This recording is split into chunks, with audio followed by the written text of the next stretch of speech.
How's it going, guys? Leethal Lee here again.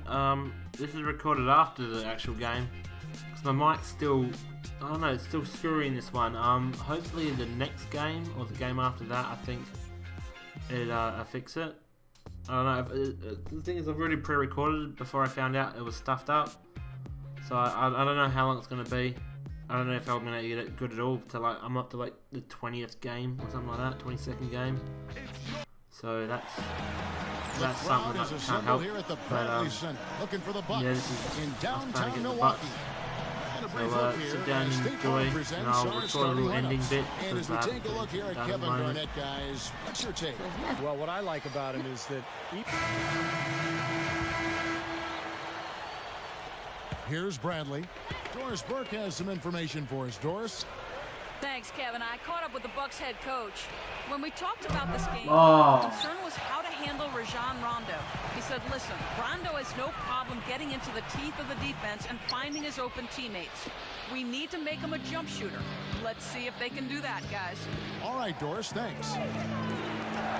And one of the ways Brandon Jennings has improved his game is by taking care of the basketball.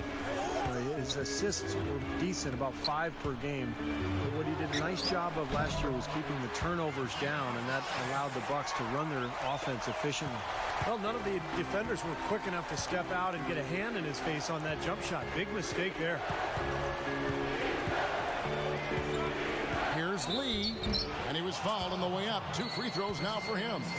And Steve, you touched on Jennings and his improvement, and he's a gym rat. There's no doubt about it. Plays a lot of basketball in the offseason.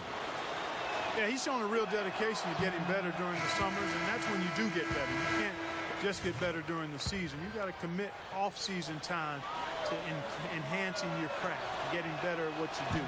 oh my! For Jennings, it's not a matter of him not being in the gym. It's more targeted practice. Terrible. A platoon swap here for Milwaukee.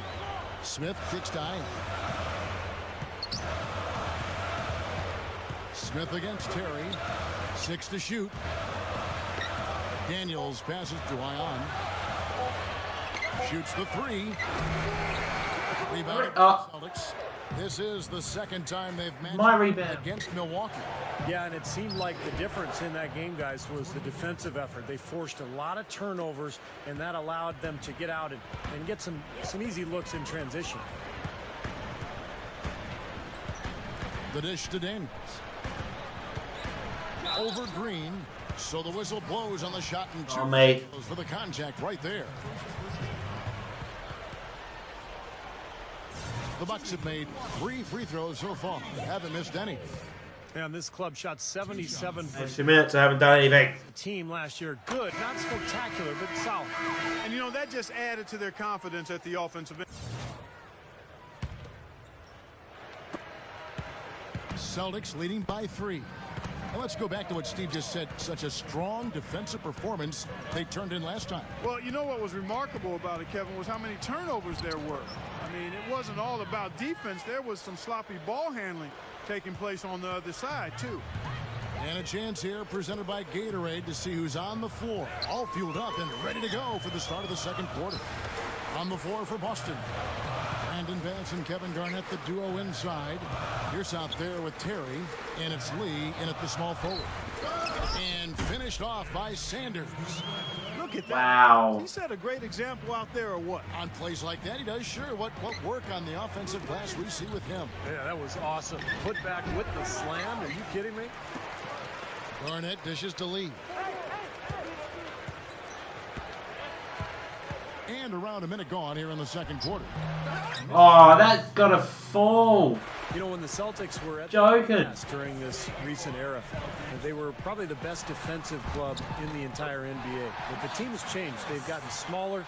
They may be a little better offensively, but they're not really the defensive force they were a few years ago. Dishes it to Garnett. Over D'Alembert. And Garnett Oh. go on the assist by Terry. 6 points for Garnett. Outside Jennings. Why are your socks so high? Pierce covering. Ellis. Do you have uglies? Jennings off a pick from D'Alembert. Here's Ellis. The offensive rebound. Nice shot by D'Alembert. Dallenberg's got 6 points. Well, he's Oh, look, I'm Kevin, and so often his wrong. comes from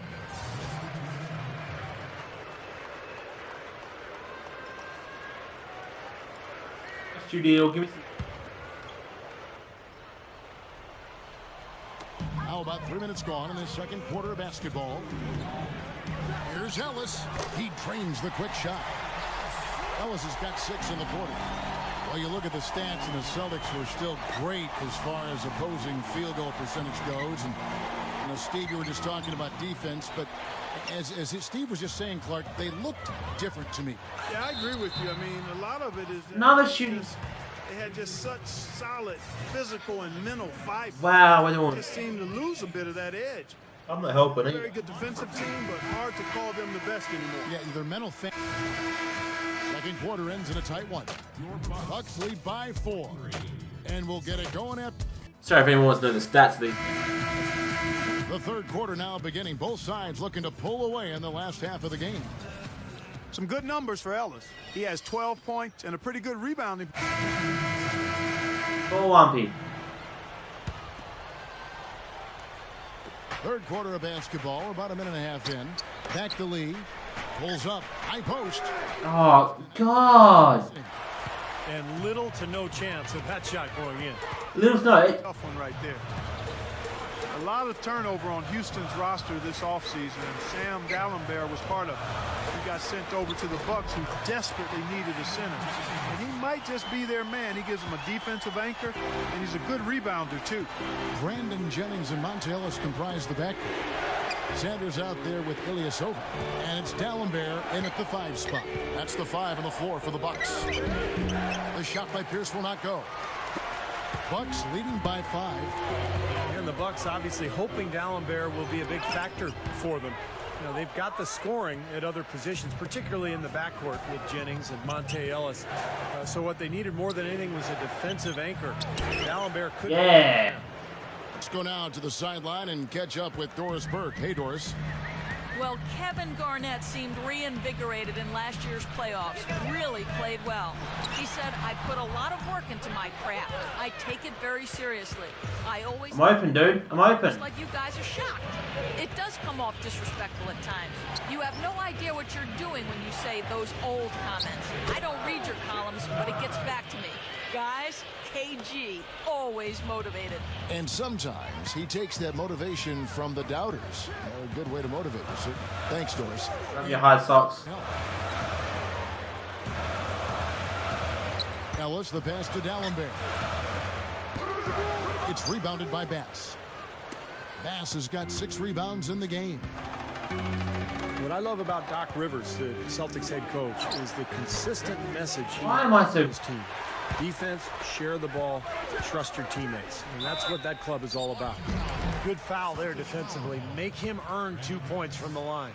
I agree with you. I mean, no freebies. Don't give anybody an easy opportunity. Make good use of your foul there. You know, Steve, you look at the success the Celtics have had. The Bucks trail. After this one, they're off to Philadelphia to take on the 76ers. That will be a getaway game for them, a 1-game road trip. A lot of fans focused on that Philadelphia matchup. Big game for them. So with Rondo on the bench, here's the 5 for Doc Rivers right now. Lee in at small forward.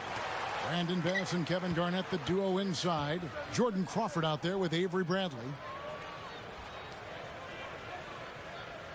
Crawford against Ellis. Kicks to Dallenberg. He kicks to Redick. 6 on the shot clock.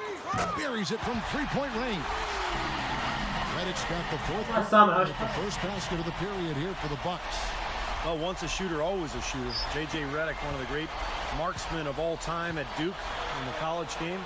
And it's kept on rolling here in the NBA. He's got deep range on his 3, can spot up and shoot from anywhere, and also put the ball on the floor a couple times and create a shot inside. Great shot is right. And like you said, not only 3s, but Steve, any shot where you give Redick a chance to set his feet and get a clear view of the hoop, his shot form is just too consistent for him to miss. He's one of those players who works on that just so diligently. You know he's going to find a degree of success every time out there. Ellis kick. Oh, rebound! Yes, sir. Boy, they were ready for him right there. I mean, Go on, Bradley. really collapsed the defense on him. Bradley dishes to Lee. Tries a three. And the rebound goes to Dallenberg. Bucks have gone 1 of 3 from the field to start the fourth quarter. The drive by Ellis. That's blocked.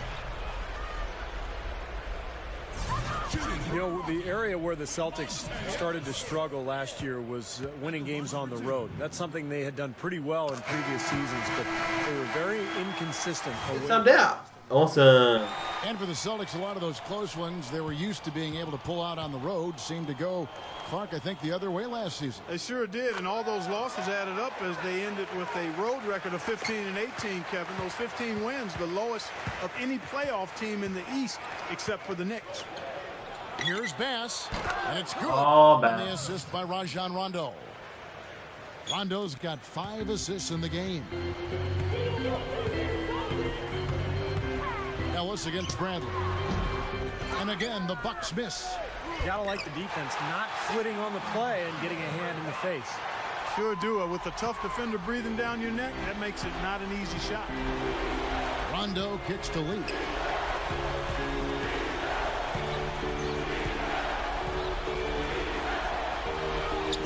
That drops.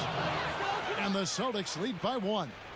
Well, you look at lights out, and if you guys noticed a nice billboard of him going up as he signs with Jordan. Yeah, it looks like they want to make him one of their featured athletes, and we should keep seeing him promoted like that. I wouldn't be surprised if that's the case. And by the way, sweet-looking shoes. Yeah, very sweet. Yeah, and I'm sure part of the deal is plenty of product. I'd like to get in Wrong button. on that. Solid advantage of the rebounding totals for them so far here. You know, in every game, but particularly in a close game, every little advantage you can use helps, and they're certainly enjoying one on the glass here. And the shoot.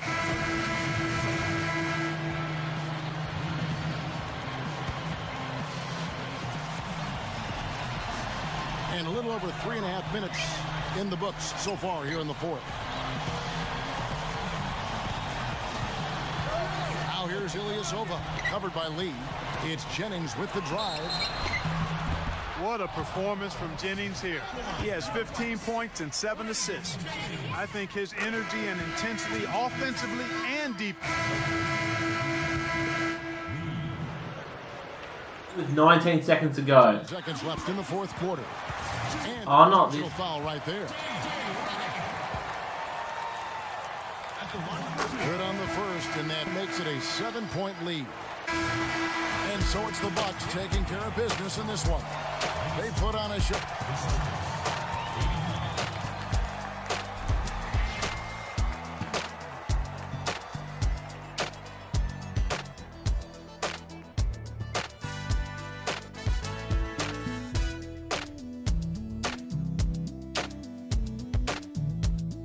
Out away, boy. Yeah, well, that was it, guys. It wasn't a great game for us, for me, or the team. You know, it's just it's just the way it goes. But yeah, I just chucked this on the back end as well. So this one's gonna do the press conference, and it's gonna be over. But yeah, thanks for watching, and have a good day or good night, or whenever you're watching these videos, have a good one. And yeah, cheers for watching. Well, you guys had a great shooting night, but somehow weren't the better team. What happened out there that prevented you from getting the win? That's easy, man. It all comes down to our effort on defense. The scoring was there for us, but we still lost. And that says that we didn't do enough to stop them defensively. And that's hard to swallow, because we shouldn't be losing games where our offense is functioning so efficiently. We've got a lot of work to do to make up for this now. If we want to be a team that truly has a chance to contend, then our defense needs to step way up and not let games like this one get away from us.